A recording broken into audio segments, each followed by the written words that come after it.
Excellency, and ladies and gentlemen, and in particular, Minister Shanmugam, very good morning to you all, and thank you for being here this morning.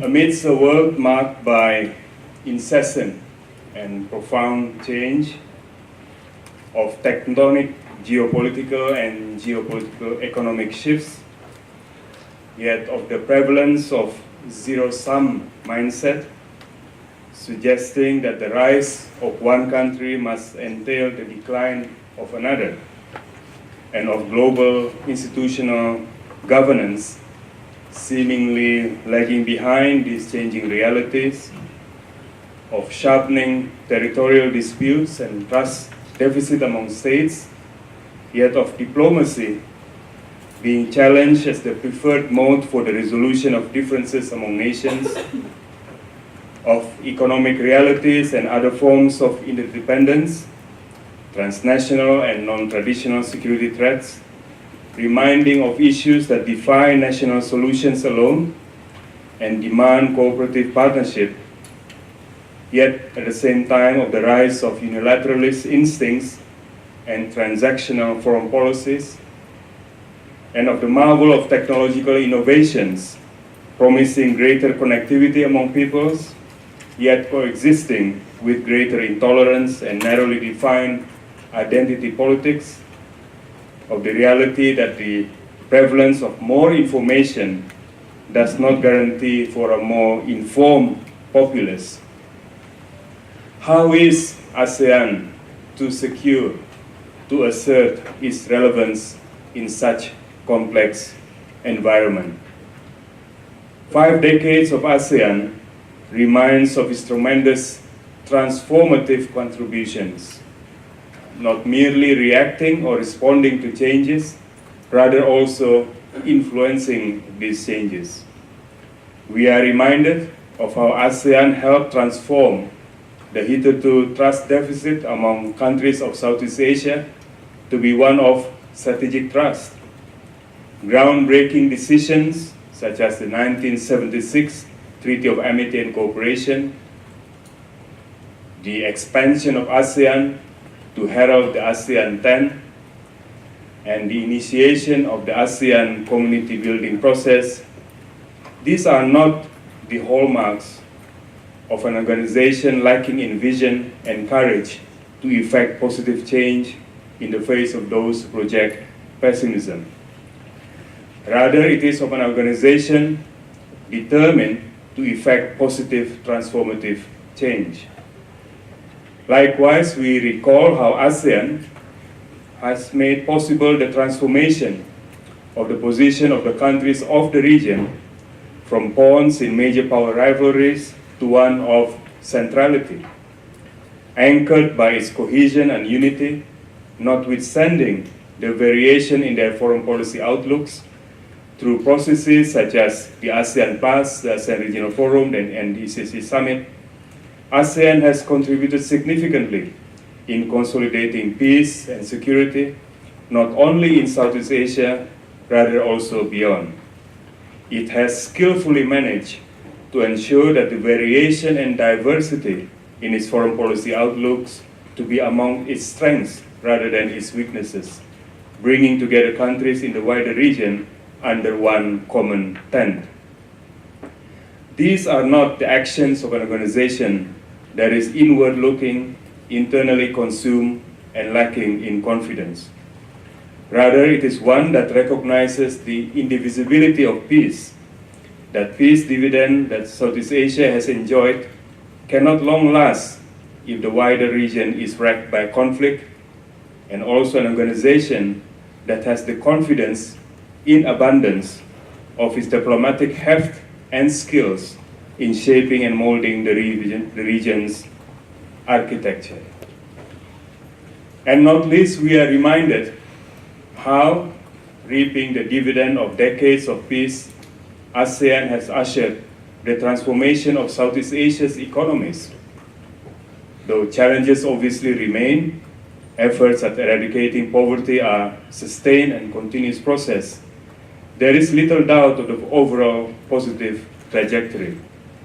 Indeed, in recognition that a community cannot simply be anchored by material economic progress alone, the groundbreaking three-pillared ASEAN community recognizes the need for similar strides to be made in the political, security, and socio-cultural domains, including, I hasten to add, the protection and promotion of democratic principles. Dear friends, in short, amidst a world marked by change, ASEAN has made a difference. It has mattered. However, in my view, for this to sustain, there cannot be complacency. The cohesion and unity among ASEAN countries that has served it well needs constant investment of efforts and nurturing. At a time when national level issues deservedly demand attention, and beyond the region dynamic terms, ASEAN member states must continue to demonstrate and indeed to raise its belief in the efficacy of the ASEAN project. Placing priorities on domestic issues or having visions of a role beyond the region do not have to entail the setting aside of ASEAN. It is possible to promote national, regional, and global synergy.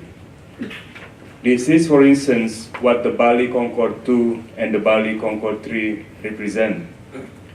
There is no place whatsoever for a la carte regionalism.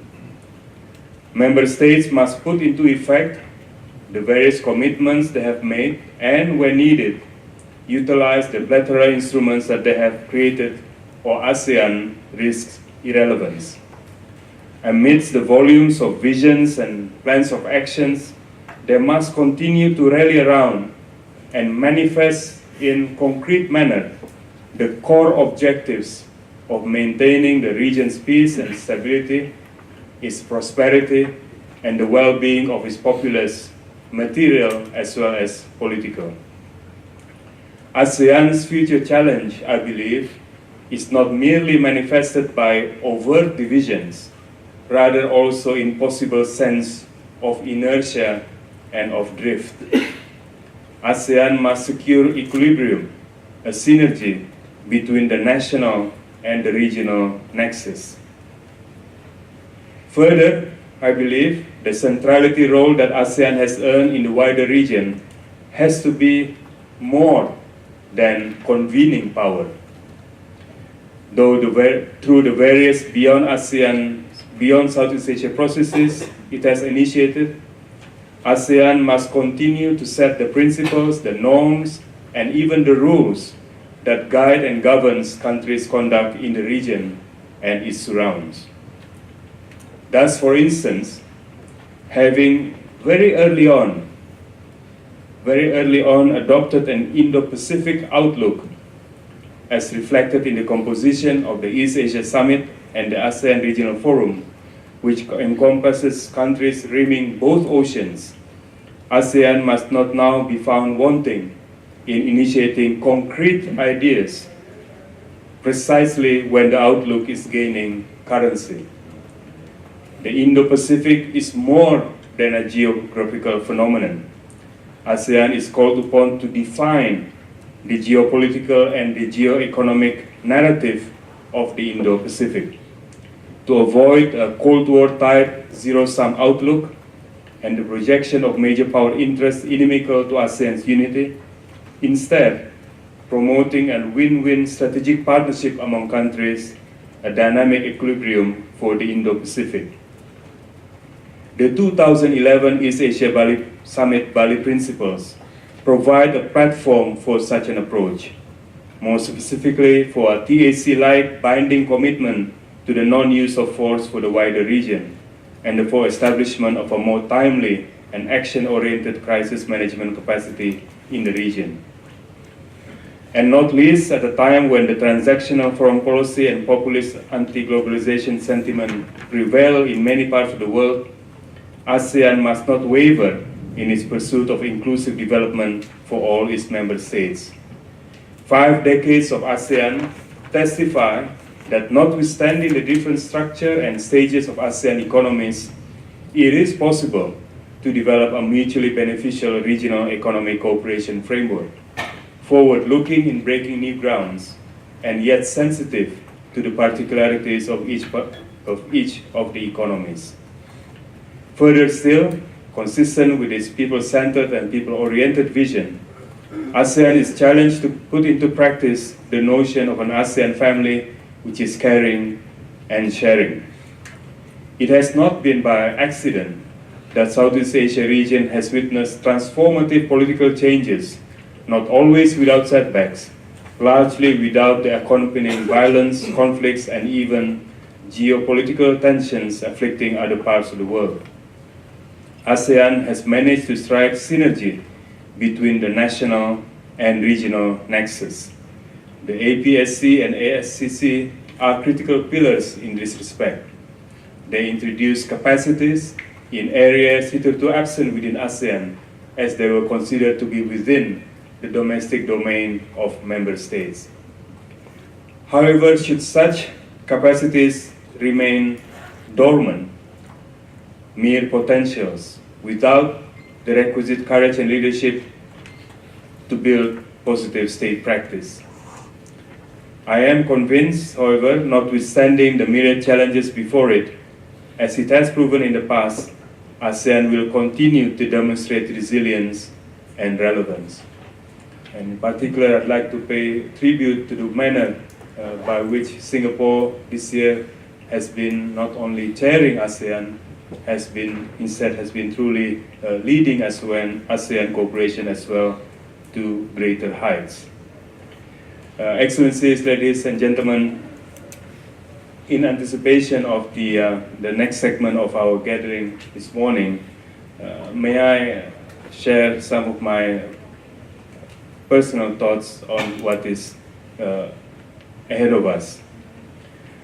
To be honest, I'm humbled and by the suggestion of what are essentially my own personal notes and reflections on ASEAN of its recent past and its possible future are deemed suitable and worthy of presentation in book form.